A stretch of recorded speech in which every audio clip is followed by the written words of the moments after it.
আপনারা নিশ্চয়ই চিনেন তাকে, বাংলাদেশের নাম্বার 1 ইউটিউবার, মানবতার ফেরিওয়ালা, ভদ্র, হাস্যরসিক, অসহায়দের বন্ধু তৌহিদ আফেরি। কিন্তু আজ পরিস্থিতি বদলেছে। ক্যামেরার সামনে যে মানুষকে সবাই চিনত, আজ সেই মানুষকে গ্রেফতার করেছে সিআইডি। তার নিজের ছোট ভাই, বন্ধু, সবাই তার বিপক্ষে। একসময় মানুষ তাকে জানত একজন প্রকৃত নায়ক হিসেবে। দুঃখী রোগীদের পাশে দাঁড়ানো, পথশিশুদের মুখে খাবার তুলে দেওয়া, গরিবদের পাশে থাকা, সবকিছু ভিডিওতে ধরা পড়ত।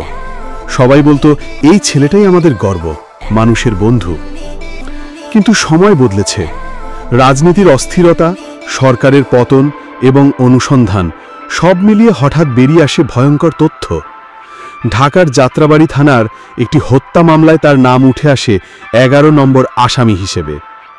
এর আগে তার বাবা কারাগারে, এবার তাকে বরিশাল থেকে সিআইডি ধরে নিয়ে আসে। মানুষ অবাক।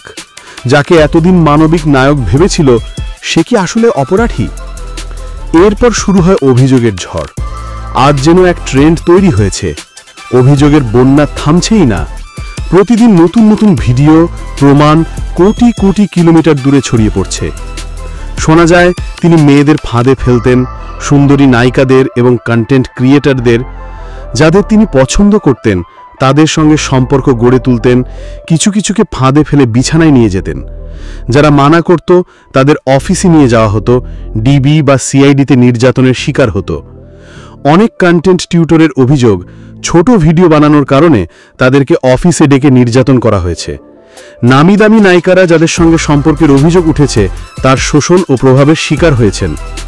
আরও অবাক করা তথ্য বেরিয়ে আসে, ডিবি অফিসার হারুন, প্রভাবশালী কিছু মন্ত্রী, এমনকি সিআইডির বড় বড় কর্মকর্তারাও তার ঘনিষ্ঠ মহলে ছিলেন।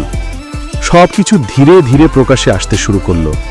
জনগণের মধ্যে বিভক্তি তৈরি হলো। কেউ বলল, না, আফ্রিদি ভাই এমন না, উনি তো গরিবদের পাশে দাঁড়াতেন। আবার কেউ বলল, ক্যামেরার সামনে যা দেখায় সবই অভিনয়, বাস্তবে তিনি ছিলেন ক্ষমতার জোরে দাপট দেখানো বড়লোকের ছেলে।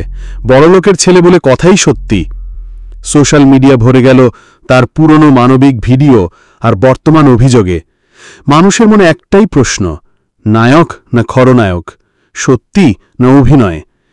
এই উত্তর হয়তো এখনো কারো হাতে নেই।